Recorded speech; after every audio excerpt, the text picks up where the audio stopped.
Cancer घोषित कर दिया डॉक्टर ने यहाँ। तो फिर इसके इलाज के लिए घूमे, इलाज भी नहीं हुआ तो फिर घर पे थक के बैठ गए। नमस्कार सर। नमस्कार सर। सर क्या नाम है आपका? सुरेंद्र कुमार जी। सर कहाँ से आए हैं आप? भिवानी डिस्ट्रिक्ट हरियाणा। सर संत रामपाल जी महाराज से नाम दीक्षा आपने कब ली? 28 फरवरी 2005 को। सर संत रामपाल जी महाराज से नाम दीक्षा लेने से पहले आप क्या भक्ति साधना करते थे? ब्रह्मा विष्णु महेश की पूजा करते थे, गुरुद्वारे में जाता थे, माता की पूजा करते थे, 21 दिन तक व्रत रखते थे, जगराते पे जाते थे। सर आपने बताया आप माता के जगराते करते थे, ब्रह्मा विष्णु शिव जी की पूजा करते थे और गुरुद्वारे में भी जाते थे, तो इन सब भक्ति साधनाओं से आपको क्या लाभ मिले? इनसे हमें कोई लाभ नहीं मिले। हम ब्रह्मा विष्णु महेश की पूजा करते रहे, इनसे हमें कोई लाभ नहीं हुआ। फिर जब बीमार हुआ तो तब इनके दरबार में गए तो कोई लाभ नहीं मिला। ना मिलने के बाद फिर तो हॉस्पिटल में दिखाया तो कैंसर घोषित कर दिया डॉक्टर ने यहाँ। तो फिर इसके इलाज के लिए घूमे, इलाज भी नहीं हुआ तो फिर घर पे थक के बैठ गए। कैंसर के लिए जिंदल हॉस्पिटल में रहा, उसके बाद सपड़ा हॉस्पिटल में रहा, उसके बाद जयपुर को दिखाया, उसमें कोई इलाज नहीं हुआ। उसके बाद झाड़े झपट्टे करवाए, कई जगह घूमे लेकिन कोई लाभ नहीं हुआ। उसके बाद डॉक्टर ने कैंसर घोषित कर दिया और कह दिया इसका कोई इलाज नहीं है, इसे घर पे ले जाओ। सर आपने बताया कि आप जो भक्ति साधनाएं करते थे उनसे आपको कोई लाभ नहीं हुआ। ये भक्ति साधना करते करते आपको कैंसर जैसी भयानक बीमारी हो गई। आपने ओपी जिंदल हॉस्पिटल में इलाज कराया, जयपुर कराया, कई जगह इलाज कराया, लेकिन डॉक्टर ने आपको मना कर दिया कि आपकी जिंदगी अब ज्यादा नहीं है, आपको घर ले जाया जाए। फिर संत रामपाल जी महाराज के बारे में जानकारी आपको कहाँ से मिली? एक रिश्तेदार हमारा भगत जी हैं, तो जब मैं घर पे बीमार पड़ा था वो उसने आके बताया एक संत आए हैं, आप उनकी शरण में आओ और उनके लाभ होगा आपको। मैंने कहा था मैं तो बहुत मोडों के पास जा चुका हूँ, सब संतों के पास जा चुका हूँ, किसी के पास कोई इलाज नहीं है। मैं थक के बैठ गया लेकिन कुछ नहीं। लेकिन इसने परमात्मा को नई बाणी सुनाई और मैं बीमार पड़ा था, उठ के बैठ गया। मैंने बताया ये कहाँ है? फिर उन्होंने बताया जी क्रोथा आश्रम में है, वहाँ चलो। तो मैंने उसके डेट पूछी, बोला फरवरी में है, 22-23 को वहाँ चलेंगे। फिर मैं उसके साथ गया वहाँ पे।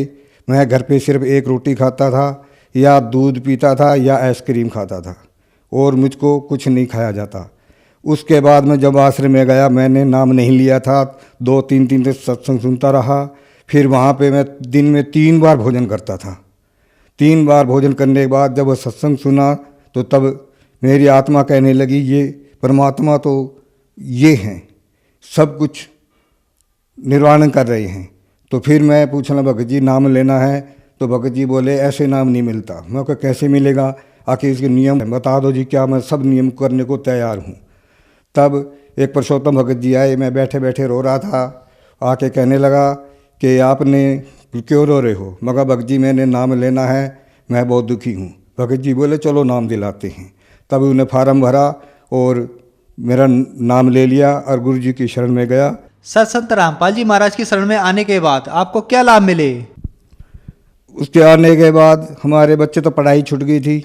उसके बाद छोटा सा काम शुरू किया था दिल्ली के अंदर और पैसे भी उधारे उठाए और किसी पार्टी के साथ हिसाब किया तो उसने सारा सामान उठा के भाग गया, हमारे पास कुछ नहीं था। फिर हम सतगुरु जी के पास आए और गुरु जी बोले बेटा कोई बात नहीं, ले जाने दो, उसके भाग्य का है, अब फिर दोबारा से काम शुरू कर लो। फिर हम 40,000 की फसल हुई, उसी से फिर काम शुरू किया और परमात्मा की दया से बहुत मौज है। 2-3 गाड़ियां हैं, दुकानें हैं, परमात्मा की दया से सब कुछ मौज हो रही है और शरीर से बिल्कुल तंदुरुस्त हूँ। खेती बाड़ी भी करता हूँ और नया ट्रैक्टर है, सब कुछ है।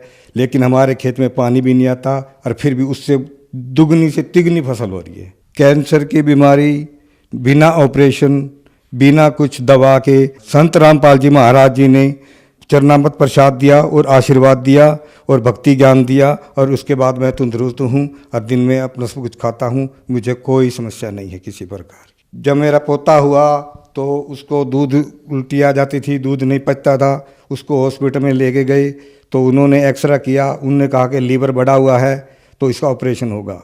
फिर हम सतगुरु जी महाराज जी के पास प्रार्थना की तो आदेश है, परमात्मा बोले कि दोबारा एक्सरा करा लो, परमात्मा दया करेंगे।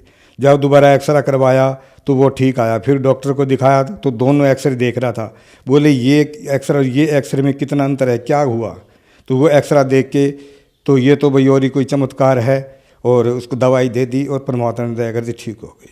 सर, जैसा कि आपने बताया कि आपको कैंसर था, फिर आपने संत रामपाल जी महाराज से नाम दीक्षा ली, तो जो आपकी जिंदगी डॉक्टर ने कुछ ही दिन बता रखी थी वो संत रामपाल जी महाराज ने बढ़ा दी। मतलब कि आपके कैंसर की बीमारी ठीक हो गई और आज तक आप स्वस्थ हैं। आपकी पहले आर्थिक स्थिति बहुत खराब थी, संत रामपाल जी महाराज ने आपकी आर्थिक स्थिति भी ठीक की। आज आपके पास 3-4 गाड़ियां हैं, आपका ट्रैक्टर भी है, आपके फसल भी सबसे अच्छी होती है, और जो आपके पोते का गुर्दा बढ़ा हुआ था वो भी संत रामपाल जी महाराज की दया से ठीक हो गया।